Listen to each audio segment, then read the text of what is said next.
بسم اللہ الرحمن الرحیم۔ شداد کی جنت۔ قوم عاد دنیا کی تاریخ کی ایک طاقتور قوم گزری ہے۔ یہ لوگ بہت ہی لمبے قد و قامت کے تھے۔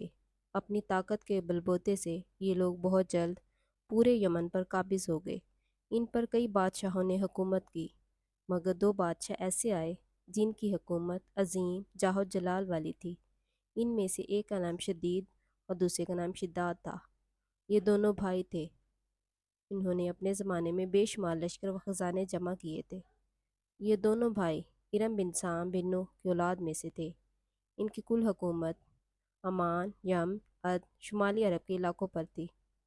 جب شدید کی موت واقع ہوئی تو پوری حکومت شداد کو مل گئی۔ اس نے تمام قبائلی سردار اور بادشاہوں کو اپنا مطیع و فرمانبردار بنا لیا۔ اس طرح پورے جنوبی عرب پر اس کی حکومت ہو گئی۔ یہی وجہ تھی کہ دنیا کے دیگر ممالک کے بادشاہ اس کے گزار ہو گئے۔ اس کے تسلط اور غلبے نے اس کو اتنا مغرور اور متکبر کر دیا کہ اس نے خدائی کا دعویٰ کر ڈالا۔ اس وقت کے علماء اور پیغمبروں کے پیروکاروں نے اسے سمجھایا اور عذاب الہی سے ڈرایا، مگر وہ کہنے لگا، میرے پاس اب دولت، حکومت سب کچھ ہے، اب خدا کی عبادت کی ضرورت نہیں، میں اب کسی کی اطاعت نہیں کروں گا۔ شداد نے حضرت ہود علیہ السلام کی زبان سے یہ سن رکھا تھا کہ جنت کیسی ہوگی، اس کی نعمتیں، خوبصورتی کا کیا عالم ہوگا، اس لیے اس نے زمین پر جنت کی تعمیر کا ارادہ کیا۔ وہ کہتا تھا، مجھے اس جنت کی ضرورت نہیں ہے جو خدا نے بنائی ہے، ایسی جنت تو میں خود دنیا میں ہی بناؤں گا۔ لہٰذا اس نے 100 معتبر افراد کو جمع کیا اور ہر ایک کو 1000 آدمیوں پر مقرر کیا اور پوری دنیا کے ماہرین کو عدن آنے کی دعوت دی۔ اس نے اپنے بھانجے ضحاک کو، جو ایران کا بادشاہ تھا، پیغام بھیجا کہ جتنا سونا چاندی تمہارے پاس جمع ہے فوراً میرے پاس بھیج دو۔ ضحاک نے ایسا ہی کیا۔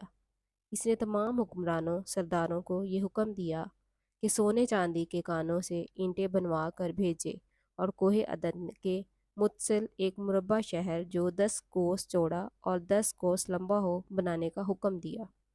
اس کی بنیادیں اتنی گہری کھدوائیں کہ پانی کے قریب پہنچا دیں، پھر ان کی بنیادوں کو سنگ سلیمانی سے بھروا دیا۔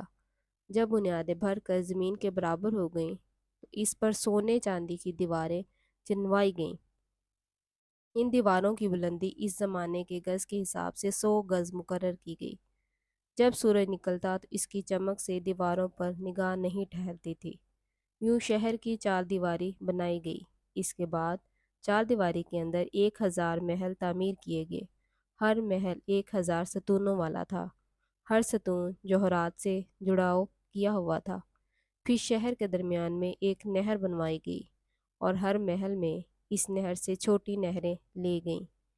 ہر محل میں حوض اور فوارے بنائے گئے۔ ان نہروں کی دیواریں فرش، یاقوت، زمرد، مرجان اور نیلم سے سجا دی گئیں۔ نہروں کے کناروں پر ایسے مصنوعی درخت بنائے گئے جن کی جڑیں سونے کی، شاخیں اور پتے زمرد کے تھے۔ ان کے پھل موتی و یاقوت اور دوسرے جوہرات کے بنا کر ان پر ٹانگ دیے گئے۔ شہر کی دکانوں اور دیواروں کو مشک و زعفران، امرو و گلاب سے، یاقوت و جواہرات کے خوبصورت پرندے چاندی کی اینٹوں پر بنوائے گئے، جن پر پہرے دار اپنی باری باری پر آ کر پہرے کے لیے بیٹھے تھے۔ جب تعمیر مکمل ہو گئی، حکم دیا کہ سارے شہر میں ریشم کے قالین بچھا دیے جائیں۔ پھر انہوں نے اس میں سے کسی کے اندر میٹھا پانی، کسی میں شراب، کسی میں دودھ، کسی میں شہد اور شربت جاری کر دیا گیا۔ روایتوں میں آتا ہے کہ اس جنت کو بنانے میں 300 سال لگے اور شداد کی عمر 900 سال کے قریب تھی۔ باغ کے مکمل ہونے کے بعد وہ اپنے لاؤ لشکر کے ساتھ متکبرانہ انداز میں شہر کی طرف روانہ ہوا۔ جب قریب پہنچا تمام شہر والے اس کے استقبال کے لیے شہر کے دروازے کے باہر آ گئے اور اس پر زور جواہر نچھاور کرنے لگے۔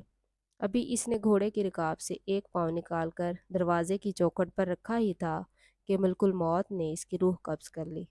پھر حضرت جبرائیل علیہ السلام نے بڑے زور سے ایک ہولناک چیخ ماری کہ تمام شہر اپنی عالی شان سجاوٹوں اور محلات کے ساتھ زمین دوز ہو گیا۔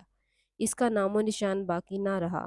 علماء اور مورخین نے کتابوں میں لکھا ہے کہ بادشاہ اور اس کے لشکر کے ہلاک ہو جانے کے بعد وہ شہر بھی لوگوں کی نگاہوں سے اوجھل کر دیا گیا۔